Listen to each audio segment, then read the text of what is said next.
সম্মানীয় মন্ত্রী এবং মেয়র, বললাম তো বারবার লোককে ঠকানো যায়, কিন্তু সববার ঠকানো যায় না। আমার যে বক্তব্য সেটা রেকর্ডেড আছে, সেটা দেখে নেওয়া যাবে। আমি বলেছি যে সংখ্যালঘু উন্নয়ন মাদ্রাসা খাতে অনেক টাকা দেওয়া হয়েছে, কিন্তু দেওয়ার পরেও আজকে মাদ্রাসা থেকে যারা বেরোচ্ছে স্টুডেন্টস, তারা ডাক্তার, ইঞ্জিনিয়ার, আইএএস, আইএফএস হচ্ছে না। আপনারা মানে আপনাদের সরকার সংখ্যালঘুদের ব্যবহার করে ভোট ব্যাংকের জন্য আপনারা তাদেরকে ক্রিমিনাল বানাচ্ছেন। এটা তো সত্যি কথা। ফিরাদ হাকিম মহাশয়, আপনারা তো জ্বালা ধরলো কেন? যারা আমাদের সংখ্যালঘু বিধায়করা ছিলেন এবং তার সাথে সাথে তৃণমূল বিধায়ক, আপনারা কি চাইছেন প্রতিবারই আপনারা বিষয়টাকে গুলিয়ে দেবেন, বলবেন বিজেপি মুসলমানদের এগেনস্টে? একেবারেই নয়, একেবারেই এগেনস্টে নয়। আপনি বলছেন আপনারা ঘৃণা করেন, ঘৃণার প্রশ্ন আসছে কোথা থেকে? আজকে সংখ্যালঘুরা ভারতবর্ষের স্বাধীনতার সংগ্রামে তাদের কি অবদান আমরা সবাই জানি। আজকে নেতাজি সুভাষচন্দ্র বোসের রাইট হ্যান্ড ছিলেন একজন সংখ্যালঘু সম্প্রদায়ের মানুষ। আপনারা প্রত্যেকবার গুলিয়ে দেবেন, সত্যি কথাটাকে ঢেকে দেবেন।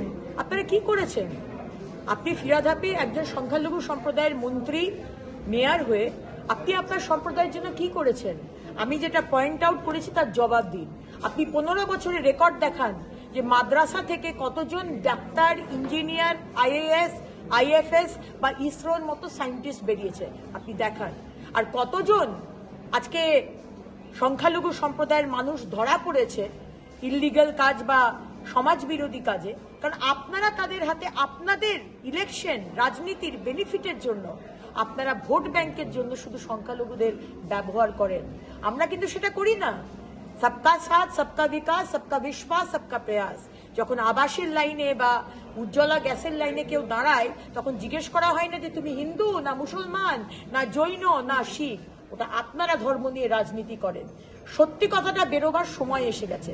আজকে সেই কথাটাই বিধানসভায় বলেছি। তো অন্যায় বলিনি। তৃণমূল সরকার, মমতা ব্যানার্জির সরকার, আপনারা তোষণের রাজনীতি করেন, সারা পৃথিবী জানে। আজকে মুর্শিদাবাদে বেলডাঙ্গাতে রাস্তা অবরোধ করে আজকে অ্যান্টি সোশ্যালসরা তারা যে ল অ্যান্ড অর্ডার ব্রেকডাউন করলো, আপনার ভাই। আজকে ঝাড়খণ্ডে আমাদের সরকার নেই, মমতা ব্যানার্জি আপনার কাছের ভাইয়ের সরকার। তারা বলল না, এসআইআর এ তার মৃত্যু হয়নি, সে সুইসাইড করেছে। আপনি নিন্দা করেছেন। আপনি আপনার পুলিশকে বলেছেন, যারা দাঁড়িয়ে দাঁড়িয়ে দেখেছে সেদিনকে হাজার হাজার মানুষের যে অসুবিধাটা হলো রাস্তায় দাঁড়িয়ে, তার কৈফিয়ত কে দেবে? আপনি কি বললেন? ও তো শুক্রবার ছিল, ওটা একটা ওই দিনের সেন্টিমেন্ট ওনাদের কাছে। সুতরাং তোষণের রাজনীতি অনেক হয়েছে মমতা ব্যানার্জি। 15 বছরের আপনি যে অন্যায় করেছেন, কি হিন্দু কি মুসলমান, কি শিখ কি খ্রিস্টান, ধর্মের রাজনীতি আর চলবে না। 2026-এ বিজেপির সরকার আসবে। এখন একটাই উন্নয়নের সরকার।